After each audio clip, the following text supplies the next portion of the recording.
Good morning, ladies and gentlemen. My name, I am an associate fellow from one of the co-organizers of this event, namely the Austrian Institute for European and Security Policy. I was invited to precede this panel, which is really an honor for me to do. But before we start, I would like to present very shortly the members of the panel. First of all, it is His Excellency Atanas Zaplianov. He's the Deputy Minister of Defense, and he will give the key note speech of this panel.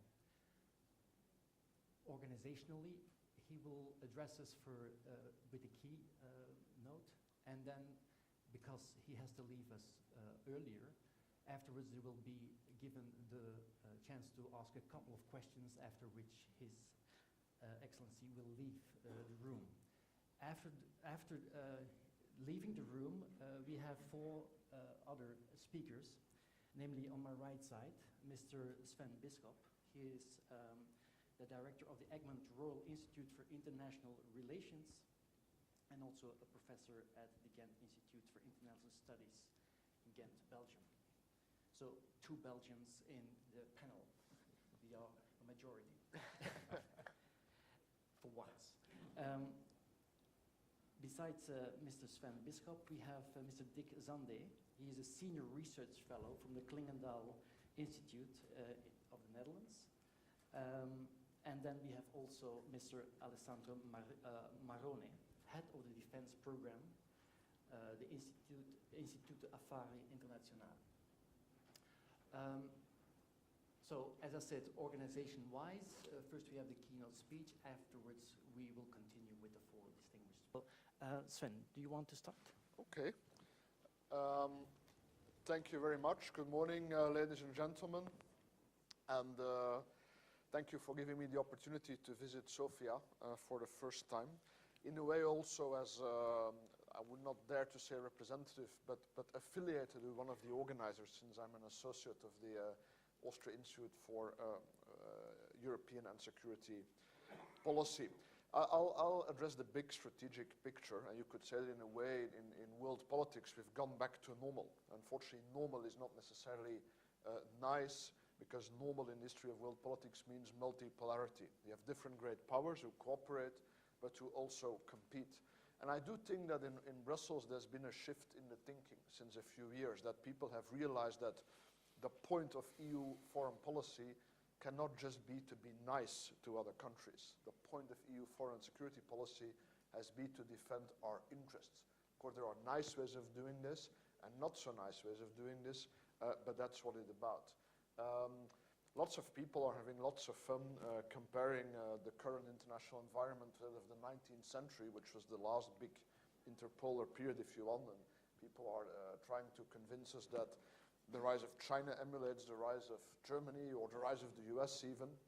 And I was thinking, in the context of this analogy, and I hope Werner Vasselamont, you will forgive me, perhaps so far Europe is more like the Austria-Hungary of the 21st century. Independent enough to get into trouble, but not always to get out of it. Therefore, rather dependent on its big ally, who unfortunately is headed by a rather eccentric head of state. We could push back if it weren't for our own complex decision-making, which often stops us from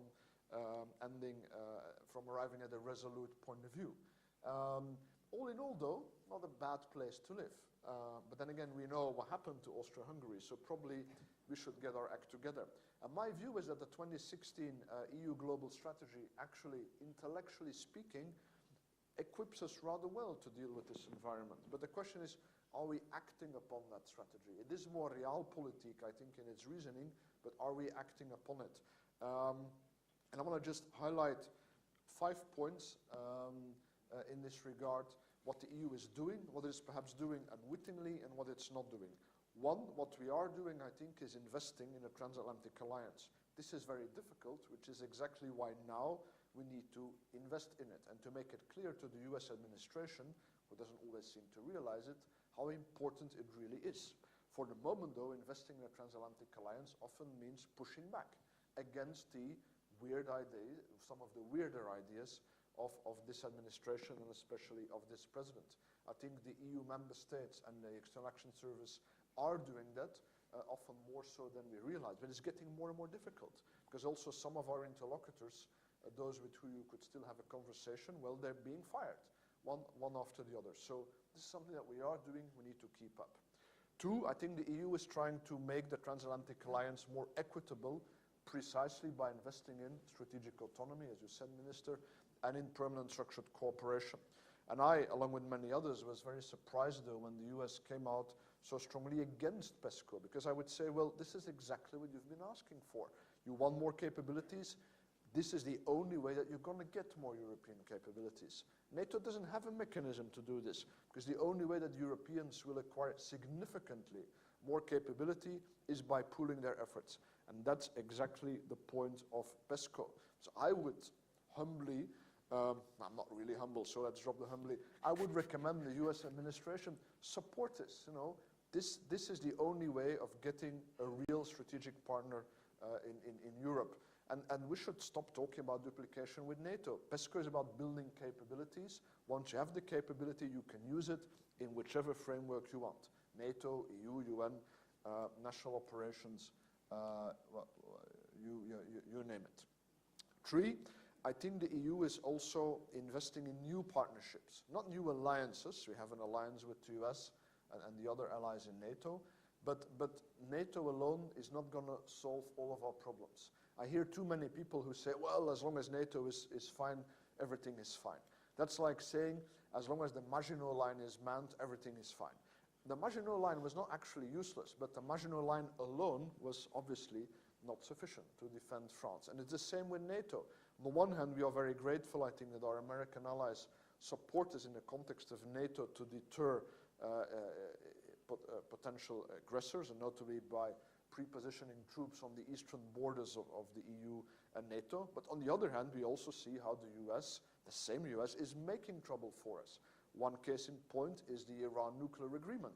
Everybody in Europe knows it is 100% in Europe's interest to stick to the agreement. If the US were to undo the agreement, well, then on this dossier, our ways will part there. So this means that in this multipolar setting, the American interest and the European interest does not automatically coincide. It means, therefore, that on some dossiers, we also need to work with other partners, including the other great powers, i.e. Russia and China. And this also has to do with how you look at the world. Do we see the world as a place where we need to compete and acquire more power at the expense of the others?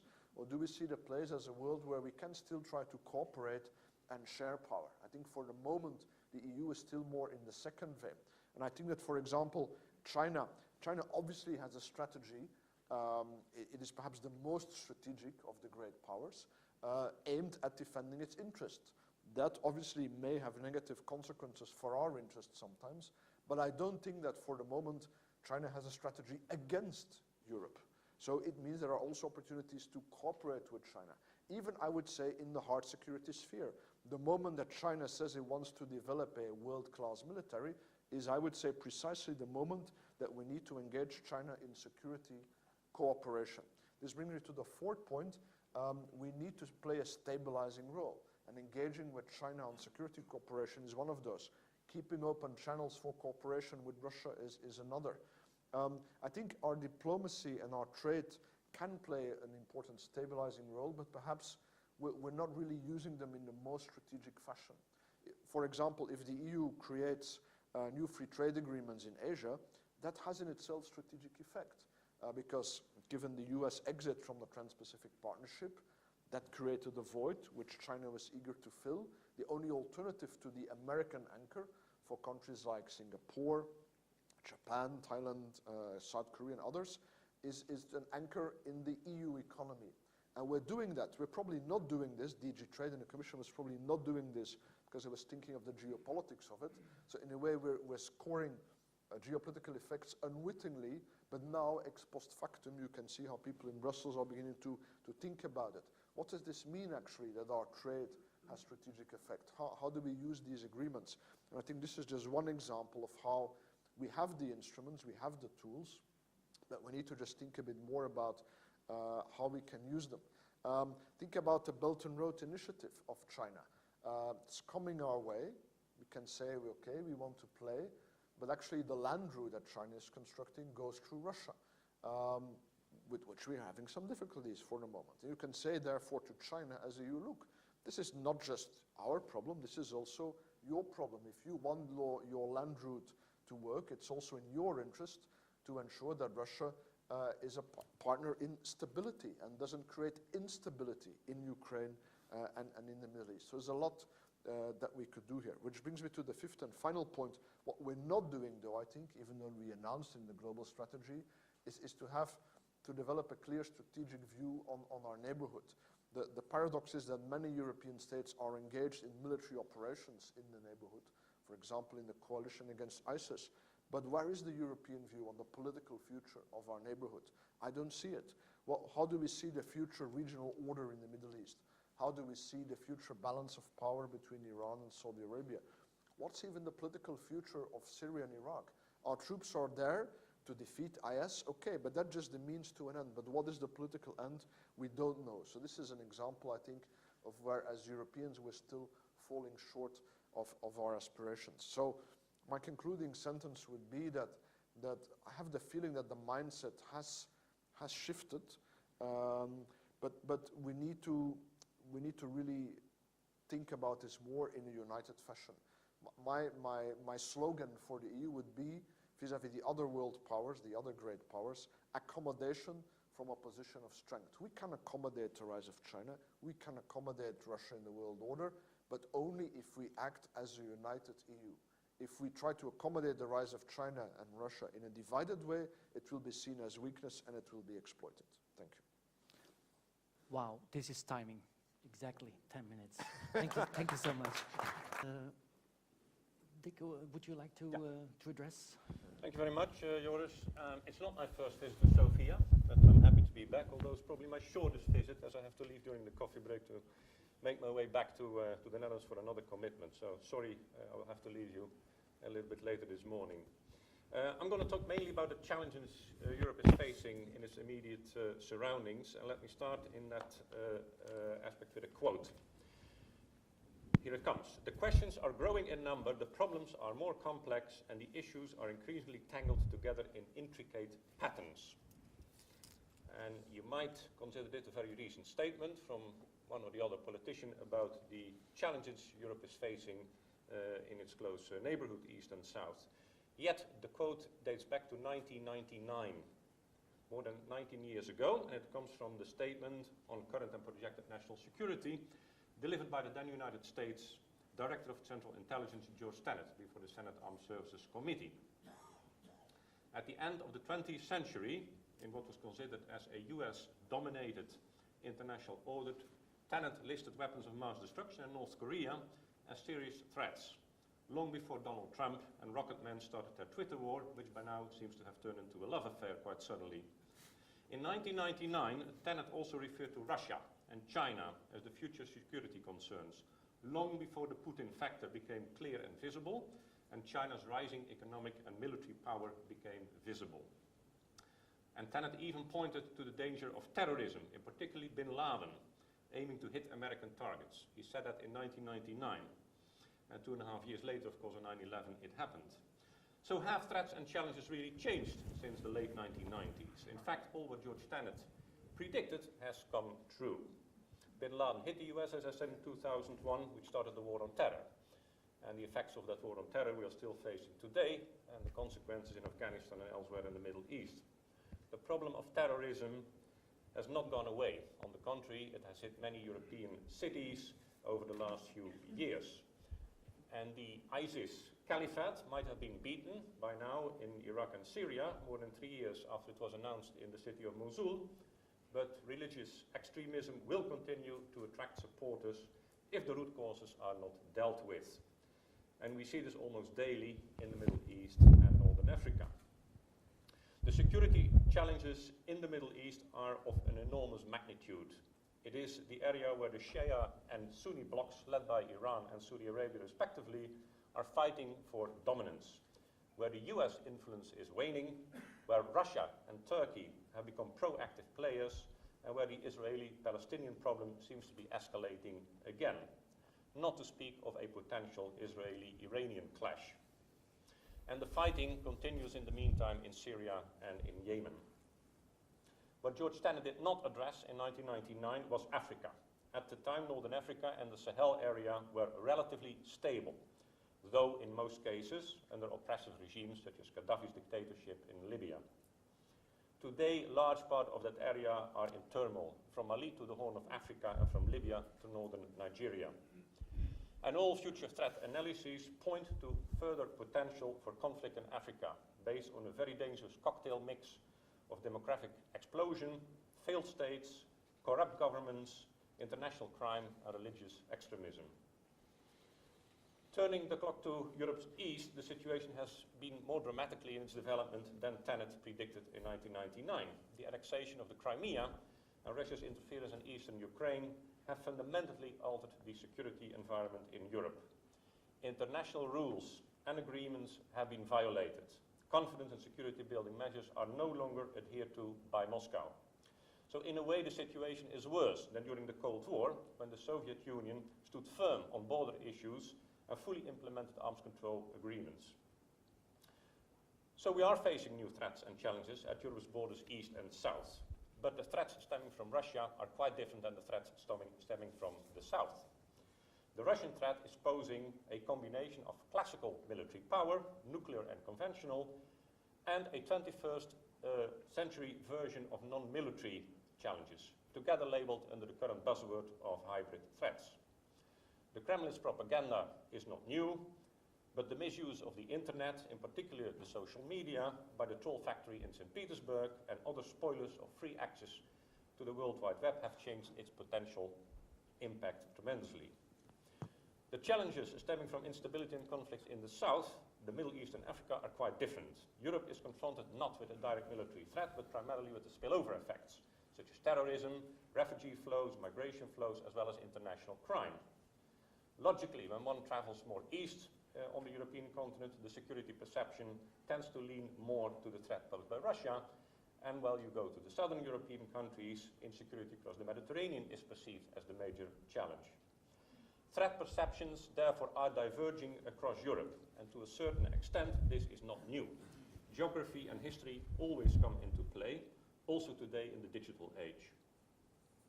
But it would be foolish, in my view, to prioritize the threats from the east and the south as numbers 1 and 2, or vice versa. This will divide Europe rather instead of unite Europe. Thus, it will make us weaker instead of stronger.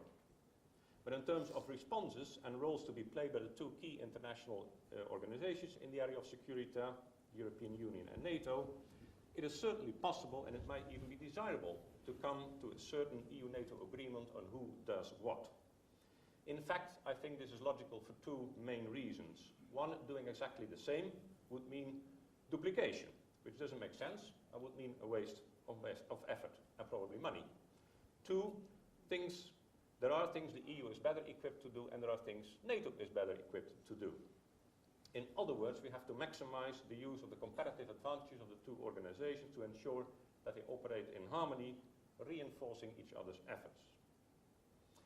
Russia's neo-nationalism has led to a renewed focus of the alliance on Article 5, the old core task. Collective defense is back now in a central place, and it is very likely to stay in that position for the next half-decade or so, in particularly since Putin has been re-elected as president of Russia. There is little chance that his political aims and policies will change in the near future. The consequence is that NATO will be extremely busy in the next few years with catching up its Article 5 tasks in terms of further adjusting its deterrence and defense posture, in terms of training and exercises, and adjusting operations and doctrine to the challenges of hybrid warfare. What we have seen in the last few years, first, that is strengthening rapidly deployable forces to reinforce the defense of NATO's frontiers. Secondly, stationing semi-permanent forces in the Baltics, Poland, and Romania. And thirdly, reinforcing heavy mechanized follow-on forces in Central Europe. All of that will and has to continue in the years to come. And luckily, defense budgets in most European countries are on the rise again, allowing for reinforcing NATO's deterrence and defense posture. And luckily, so far, Donald Trump has not turned his Twitter rhetoric about punishing European countries for free riding or lack of sharing the burden into reality. On the contrary, it seems that he has given James Mattis, the Secretary of Defense, and other key defense actors a carte blanche for taking the measures they deem necessary to counter the threats stemming from Russia and China. The 2018 budget for European deterrence, for the European Deterrence Initiative is $4.8 billion, which is 1.4 billion more than the 2017 version of President Obama. And the request by Trump for fiscal year 2019 is further going up to $6.5 billion. US military presence in Europe is reinforced, and American naval, air and land forces are participating in one NATO exercise after the other. So US and European countries are taking measures in response to the military threat from Russia. Of course, when it comes to the hybrid non-military threats, NATO has more limited options. Clearly, in areas of cyber defense and strategic communications, the alliance has to play an active role. But when it comes to reducing energy dependencies, trade and financial sanctions, increasing internal security and resilience, it is not NATO, but is the EU that is playing here the front role. In addressing the different challenges stemming from the south, it seems that hard military power is of little use to secure European borders, to counter terrorism or to fight international crime. If military forces play a role in that sense, it is often as a backup for civilian security providers such as border guards or police, and providing additional capabilities for reconnaissance, logistics, and medical services.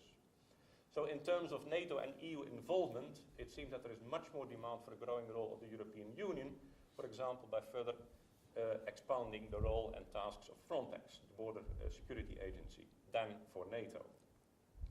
And the same will apply to assist African countries to tackle the root causes of conflict and instability. The EU has a wide set of instruments for that, from humanitarian relief and development aid to military training and assistance. It is the best suited organization, therefore, to deal with such root causes. And there is still a lot to be improved to do this comprehensively. I conclude with 4 points. 1, Europe's major threats are stemming from neo-nationalist Russia and the zone of instability and conflict in the Middle East and Africa. 2, the threats from the East and the South are of a different nature, requiring different responses. 3, the threats from the East have to be responded by military and non-military responses, requiring primarily a restoration of a credible NATO deterrence and defense posture, but synchronization with non-military EU efforts is also necessary, such as the sanctions and reducing energy dependencies. 4, last point, the threats and challenges stemming from the South require both internal security measures, including, for example, a further strengthening of European border security, and addressing the root causes of conflict and instability through a comprehensive strategy, encompassing political, diplomatic, economic, and, if needed, of course, military measures. And the EU is most suited to play that role. NATO can then assist when and where it makes sense because of its unique capacities. Hopefully it's exactly within 10 minutes again. Exactly. Thank you very much. Thank you. Thank you. My task is rather easy, actually. Thank you so much. I so propose just to continue immediately, and Alessandro, please. Thank you, and thank you to the organizers and the co-organizer for inviting me to this very interesting event. My task to stay in 10 minutes will be easier because Sven and Dick already said something I wanted to say, so I was just cutting through my point. I will address mainly terrorism and migration to link them to the instability in our southern neighborhood and to what is for European defense identity in the making. I mean, honestly, after an escalation in 2015, 2017 of terrorist attacks, the number of casualties and attacks have been decreasing in recent months, keep finger crossed, but actually the challenge is there because of the return of foreign fighters, because of the continuing conflicts and instability in Middle East and in Africa. And moreover, the perception of the terrorist threat remained high in several European countries, including those which did not experience terrorist attacks on their soil, such as Italy. When it comes to migration, after, again, the peak of illegal passing cross-border of 2015, 2016, the situation is improving as well. I mean, if we look to the Balkan route, according to Frontex data, there have been more than 64,000 attempts in 2015 and only 12,000 in 2017, so a very sharp decrease. When it comes to the central Mediterranean route, there's been a decrease too, but less sharp.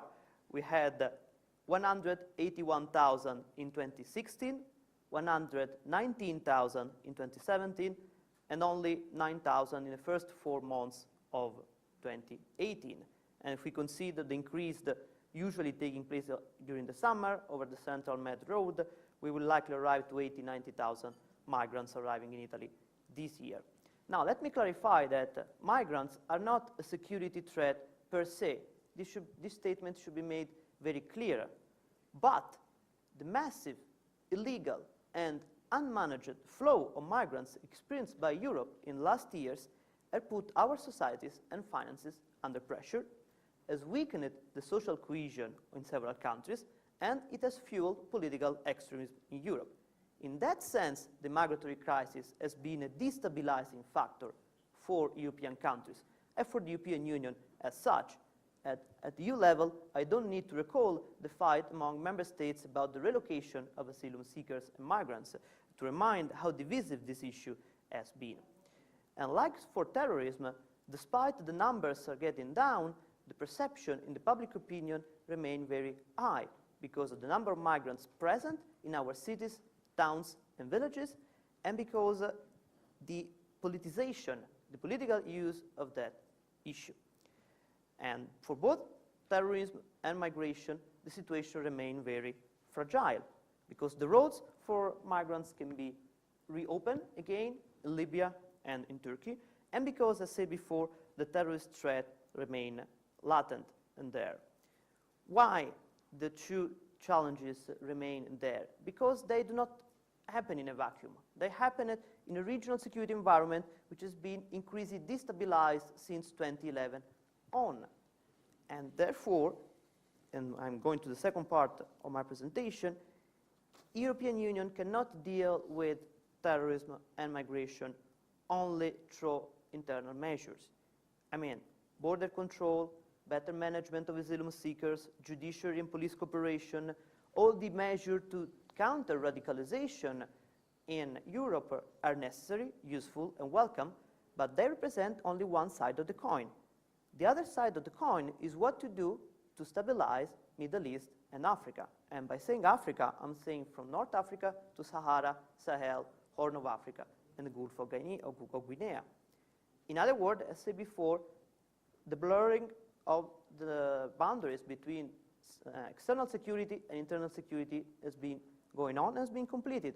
I mean, the security, stability, and resilience of our European countries depend on the stability, security, and resilience of our neighbors.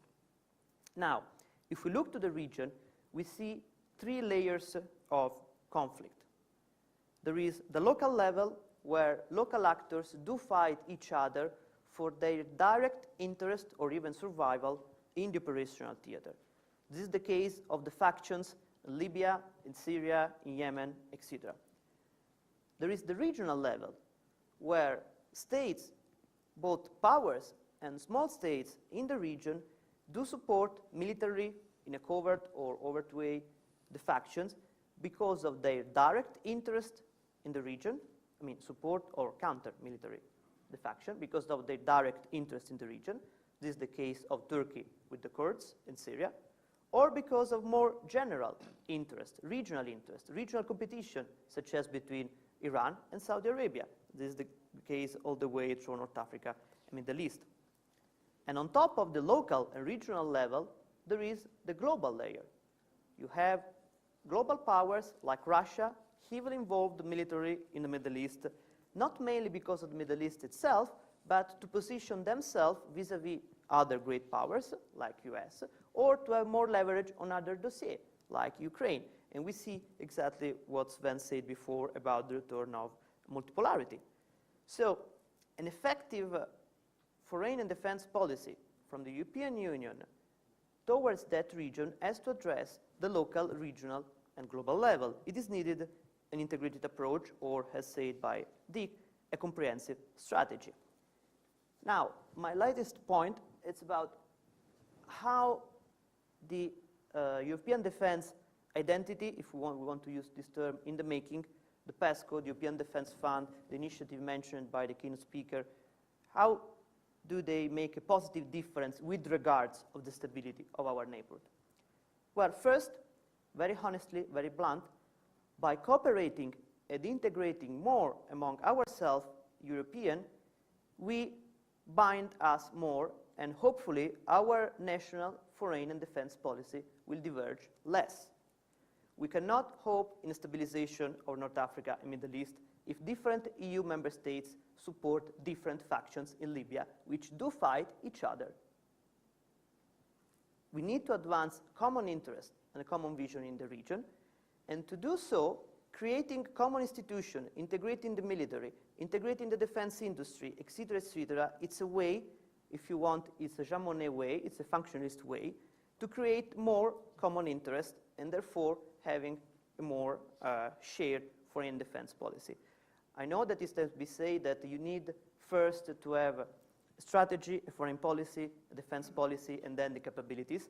That's right, it should be pursued, but it didn't work that well in the last 20 years. So perhaps integrating more ourselves, going the other way around, it helps to achieve this common vision. If it's just 1 minute, just a concrete example, defense capacity building. I mean, the building of the capacities for the security and defense of our partner in the region is crucial to stabilize. This is true for relatively stable countries like Tunisia, Jordan, which we do not want them to fall. And it's even more true where statehood institution has to be rebuilt, like in Libya or in Syria. The point is that, I mean, now we have NATO, EU, France, UK, Italy, other countries doing defense capacity building simultaneously, and often with diverging strategies and interesting. So we fail in terms of effectiveness to address the local level, and we do not bridge the local level with the regional and the global one. We have to think who we support, how, what to do with the factions we don't support, how reassure regional powers we don't like, but we need on board to stabilize the region. So we need to bridge the local, the regional, and the global level I mentioned before. And to do so, and I'm concluding, we need a common security and defense policy. We need the permanent structured cooperation, which do not remain just acronyms on the paper, but deliver what they are meant to deliver. Also, because there is a political demand to tackle migration, terrorism, and therefore instability in our neighborhood. And there has been a narrative about European defense, the signature of PESCO, etc., which raised expectation among Europeans. And if the political demand will not be satisfied and the expectation will not be met, this will be another opportunity for those criticizing the European Union to say the European Union doesn't deliver, is not useful for the security of their citizens. Thank you for your attention. Thank you. I'm now in a little bit of an awkward position. I have to change hat because I was supposed to also deliver a small speech. I will cut it to a small 5 minutes just to add some remarks about a specific challenge, and this is the hybrid threats. But who is guarding the guard? I mean, can you just, if I go over time, just knock. You know, I cut a couple of things short, and let me also start with a small quote. Talking about the hybrid threat, well, one can say a Norwegian researcher actually said the international consensus on hybrid threats is clear. No one understands it, but everyone, including NATO and the European Union, agrees it's a problem. So the literature on hybrid threats is exploding. And talking about the European Union, I think it is important, as many other speakers have said, that we go beyond the rule of words and that we go into action. In the end, warfare is about actions above all. I do not go into, you know, what are the hybrid warfares and so on and so on. I just want to indicate that the EU take this the institutions take this problem seriously. And what we have seen so far is in April 2016, we have seen a counter-strategy paper on hybrid warfare, which has a couple of, well, 3 pillars actually. The raising awareness, the building resilience, and stepping up cooperation and coordination with NATO. These are the 3 pillars who in 2017, in July 2017, actually, there was another paper, a follow-up paper, that has indicated the actual steps that are taken towards these 3, based on these 3 pillars. I'm not going too deeply into it, but one of the interesting things to see is, for instance, the fusion cell, which is an increasing of intelligence capacity, specifically focused on hybrid threats. This is one of the elements that was organized last year. Also, we have seen a Center of Excellences in Finland that was founded. So we see many, many steps of the EU to counter actually the hybrid threats. Having said this, I think we need, I want to raise actually a couple of dilemmas we are confronted with when we are talking in terms of hybrid warfare. And I would call this the democratic dilemma and the military dilemma. What I'm saying is, in this gray zone of warfare, this unconventional way of warfare, it's a question of touching a certain balance that we are not going to exaggerate in our actions. And more in particular, the democratic dilemma, I think if we going to go into surveillance, we may not undermine our own values and going far into this surveillance procedures. In the end, we also know that the hybrid threats are actually undermining our democratic system, our political system. And so we must secure that we are not undermining ourselves, our own system, by counteracting these threats. So it's about keeping strong to our values, not giving into our values, but on the other hand, not allowing others to undermine them and to exploit our divisions or to exploit our problems that every democracy obviously has. So I think we should touch here a certain balance and not undermine our own values. Another, and I think with my own military background in the head, there is also a military dilemma. Normally, military organizations don't have a high role to play into this problem of countering the hybrid threats. Nevertheless, as for example in France and in Belgium, we have seen military people on the streets. We have seen that a certain capacity was used in countering hybrid threats, actually terrorism in case. Now, one of the main problems I think for the military is how not to lose your main function. And the main function of the military is to fight. The main function of the military is to be capable of willing and be ready to fight and to be ready for the conventional warfare, which is never replaced by the hybrid threats.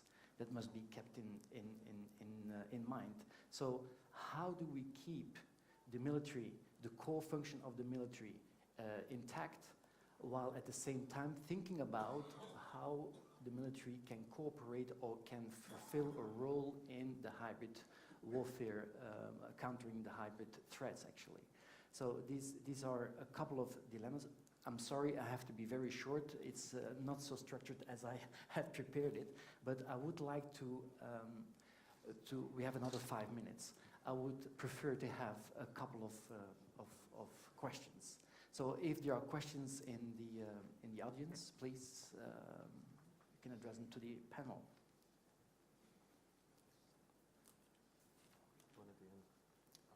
Thank you. Martin Sokolov from the Center for National Security and Defense Research at the Bulgarian Academy of Sciences. Now, my question is open to all the panelists, but I would particularly like to hear what Professor Stan Biskup would have to say. In the sense, don't we kind of owe Donald Trump a big thank you? Because today we're talking about a new EU defense identity. PESCO was launched, and basically you also described him as eccentric. And his Twitter account has proven that on several occasions.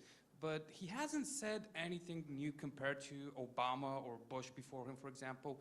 So don't we kind of, his deeds, his words, weren't they a contributing factor to enhance cohesion within the EU? Thank you. I mean, he clearly has played a role in redynamizing the debate, as did Brexit first. But does that mean we are grateful for Brexit? I don't think so, right? And similarly, does that mean we are grateful for the election of Donald Trump?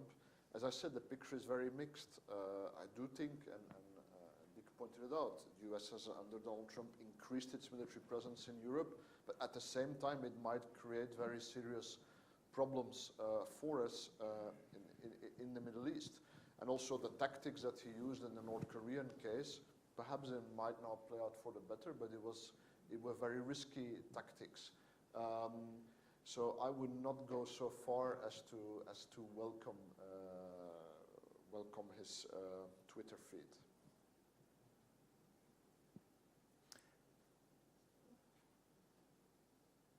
Are there any other questions? Yes, please. I'm Sabi Sabi from the Atlantic Council of Bulgaria. Talking about the hybrid threats, do you think that we need, as a nations, also as a unions, EU and NATO, to establish some thresholds to launch a, let's say, a strong response to these threats when they actually break these thresholds? Thank you. Well, actually, the EU is working actually on this threshold, but I think you mentioned a very important thing. This is the connection between the member states and the EU level. I mean, every member state obviously has its own responsibility in this realm, in the hybrid, countering the hybrid threats, and I'm not sure that the link between the member states and the European level is well founded. The issue is that different countries have different specifically hybrid threats. So it's very difficult to have a common strategy. On the other hand, as I mentioned, on the intelligence capacity, I think we may welcome an increase of awareness, intelligence gathering, analysis, and distributing among the EU, within the external service, and the member states. There is clearly a connection on the intelligence level. So steadily, increasingly, incrementally, we are developing this, and we are certainly working specifically in the Council on these threshold measures. Could I say a word please. to that? Please. I once wrote an article called Hybrid Hysteria, so I'm a little bit skeptical, if you allow me, Joris, about this. So, and I think often we just make ourselves vulnerable, so I don't think the answer to hybrid threats is necessarily all kinds of defenses, but it's just to strengthen our own story. Just two examples. I mean, if the EU and the member states work, right, what is an actor like Russia going to offer that would be more appealing to our public than what they have? The Russian pension scheme? Russian social security? If our states work well and everybody feels taken care of, there is no scope for that. Secondly, if we are weak, it's because we make ourselves weak. Everybody knows that some member states are in the pocket of external actors. That's why they have influence. If all member states would just be true to the Union and defend the Union whose subsidies they're happy to accept, there would be no Russian influence inside the EU. That's the core debate, I think. And you can talk about more EU-NATO cooperation and more surveillance. That's not going to solve that. Yes, I'm basically of the same opinion, but let me add a few words to what Sven said. I think using any hybrid type of attack through the internet as a trigger for responding at a higher level on the escalation ladder is extremely, extremely dangerous. It will be extremely difficult to allocate where the attack came from. There are means to do that today, but most of that is very, very secret stuff. So that's already difficult, and those who are willing to carry out the attack will always work through proxies, as we have seen already through the Troll Factory, which I meant. Second argument is most of the hybrid threats are probably not directed towards the military, therefore towards NATO, but towards civilian infrastructure. I mean, we've seen hundreds of thousands of those attacks on industries, on banks, on government ministries, and things like that. There is nothing for a military apparatus, be it national or at NATO, to respond to that, because you basically, the answer is to increase your resilience and to make your society so strong that you can deal with those. Clearly you have to build in data protection and firewalls against people attacking your own data, but that is something else, I think, than thinking about an escalation step in response to hybrid attacks.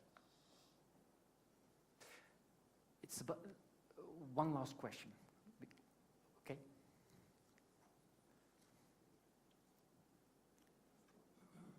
So thank you very much, Professor Zotogor Minci, Bulgarian Academy of Sciences. As we are doing mostly things related to digital space, I talk about the future. I will just open food for thought for all the panelists, and I'll be happy any feedback if you get now. But don't forget, in the new digital world, machines are also getting intelligence. How do you plan the future of the defense with intelligence machines? Because this is something different. From one part is the human intelligence, but also machine one is coming. Thank you. That's a different topic. But do you want to add? Yeah, I mean, we came from a history where technological innovation reside in the military sphere, which invented internet and sent men on the moon. Now we are in a different world where the technological edge is in the civilian domain when it comes to artificial intelligence, big data, cloud, automation, robotics, miniaturization, etc., etc. So for me, the challenge now for the defense, meaning armed forces and defense industry, is twofold. First is how to incorporate this technological innovation into military equipment so that the military equipment is not overcome by enemies who are better off in exploiting the dual use or the civilian technologies. And second is how to, and that's coming to your point, how to maintain the control of drones or further autonomous systems under a military chain of command and a political chain of command. Already now we see in the public opinion the kind of perception that this terrorist is being killed by a drone, by a machine in a kind of clean way. Well, that drone is a remotely piloted aircraft system, an Airpass, to use the European Commission terminology. That means that there is a soldier, a pilot in a control room somewhere in the US or in Europe striking the target. And that soldier got an order from the higher official who got a political mandate by the Ministry of Defense or the President to do that targeted killing. So there's something to keep in mind. I think it's really far away the horizon of artificial intelligence, but we have already problems in first incorporating civilian technology, and second in maintaining the political military and the perception of the political military control over those systems. Very short, Sven? Very short. This is out of area for me, but it reminds me of a very short science fiction story, I think by Philip K. Dick, about these scientists who build the best computer ever. And then they have a long deliberation, and the question is, what will be the first question to ask this all-powerful computer? And finally, the committee decides they will ask the computer, does God exist? At which point lightning strikes from the sky and kills the scientist, and the computer answers, he does now. So we should probably be a bit careful. Yeah. One small remark from my side. Look, for instance, to the Russian exercising they are happening right now. They are very, very conventional. I mean, we have all these futuristic views on future warfare. Clearly, I'm not denying it is a case, but if you look to the battlefield of today, it's as conventional and as tribal and as old as we have always seen. So, I mean, I would not exaggerate these futuristic images, but we are confronted with, in the end, very conventional and traditional enemies. Okay? Allow me to close this session, this first panel. I thank, first of all, you all for the contributions, and I thank the audience for their attention, and I invite you for the coffee, I think. Thank you.